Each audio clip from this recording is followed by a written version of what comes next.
Welcome back, dear friends, to your daily dose of ancient wisdom. Today we continue our reading of Srimad Bhagavatam Mahapurana, Tritiya Skandha, or Book 3, Discourse 27, which talks about how to attain liberation through differentiation of matter and spirit. The Lord continued. Just as the sun, though seen reflected in water, remains unaffected by the attributes of water such as coolness, unsteadiness, and so on, so the spirit, though abiding in a material body, remains unaffected by its pleasurable and painful experiences, being devoid of attributes and doership, and therefore free from change. When, however, he gets attached to the guna or modes of Prakriti, he begins to look upon himself as a doer, being completely deluded by egotism. Due to this sense of doership, he loses his peace of mind through evils attaching to action in the shape of virtue and sin, and brought about by association with matter, and helplessly thrown into wombs of good, evil, and mixed types, has to undergo repeated births and deaths. Just as a dreaming man experiences sorrow even though there is no real cause for it, because he takes things seen in his dream to be real, even so for the man who dwells on objects of senses, the round of births and deaths does not cease even though these objects do not exist in reality. Therefore, through concentrated practice of devotion as well as through dissipation, one should gradually bring under control one's mind addicted to the pursuits of sense objects. Practicing concentration of mind through yama or self-control in the form of non-violence and other paths of yoga with reverence, he who has realized the self as distinct from Prakriti by means of sincere devotion to me and by listening to my stories and by even-mindedness towards all beings and absence of enmity or attachment to any, by practicing continence and observing a vow of silence, and by devotion to one's own duty in a spirit of dedication to God, who remains contented with whatever is got by chance as a dissipation of providence, and takes food in a measured quantity, is ever given to contemplation, lives in seclusion, and is calm and composed, friendly to all, compassionate and self-possessed, nay, by virtue of wisdom acquired through this perception of reality of both matter and spirit, the person who ceases to identify himself with body and to regard these connected with it as his own, who transcends the three states of consciousness, waking, dream, and deep sleep, and therefore no longer sees anything else than God, such a man is able to perceive his true self with his purified intellect, even as one sees the sun with his own eyes, and forthwith attains to that Brahma who is one without a second, who is free from all adjuncts such as body, who shines as the only reality through the false ego, who is the foundation of Prakriti, the material cause of the universe, nay, who reveals the Mahat Tattva and other evolutes and interpenetrates everything, both cause and effect.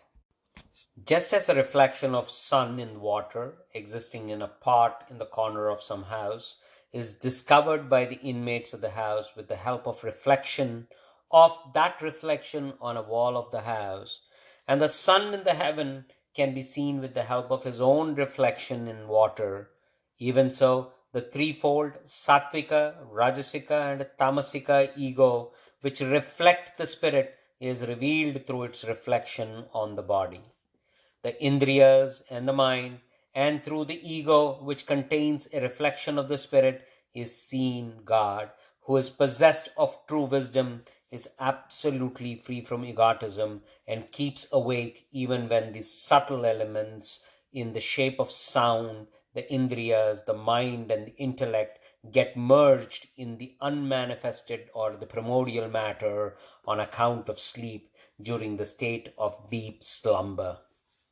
Although in waking life the existence of the self can be vividly felt as the seer of the objects of perception, such as sound, he falsely takes himself as lost, though not lost, because of the disappearances of the ego, which forms its adjunct during the state of deep sleep, just as a man who has lost his fortune feels distressed and takes himself as lost.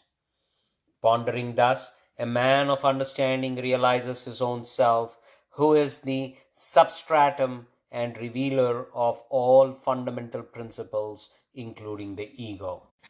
Devahuti said, "Matter, O divine sage, can never leave the spirit, the two being interdependent and co-eternal, O Lord. Just as odor and earth, similarly taste and water can never exist apart, so can buddhi or understanding, which is an evolute of matter, and spirit never remain disassociated from each other. Hence, how can there be any freedom for the soul so long as gunas or modes of prakriti continue to exist? Gunas that bind the soul, who is a non-doer, to actions. Even if the great fear of such bondage is averted through an inquiry into the nature of the fundamental principles in any particular case, the same may appear again, since the cause of it, in the shape of the aforesaid gunas, has not ceased." The Lord replied,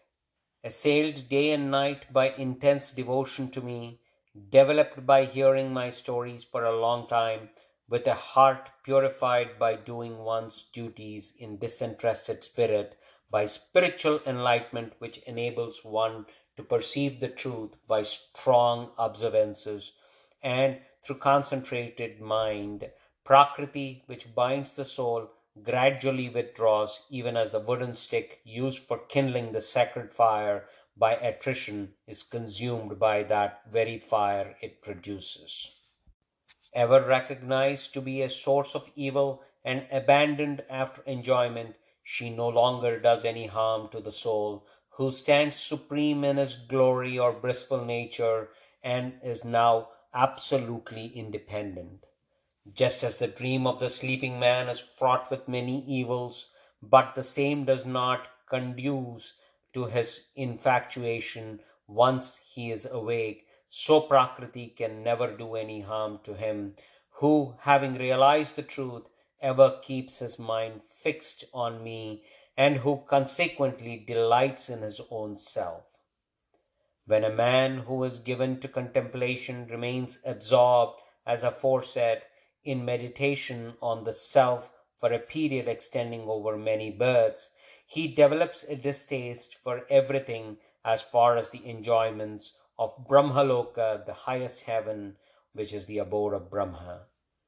Having realized the self by my abundant grace, that strong-minded devotee of mine has all his doubts resolved by self-vision, and when freed from his astral body, easily attains in that very life the supremely blissful state known by the name of final beatitude, which is the essential character and rests on me, and having attained which, a yogi never returns to the cycle of birth and death.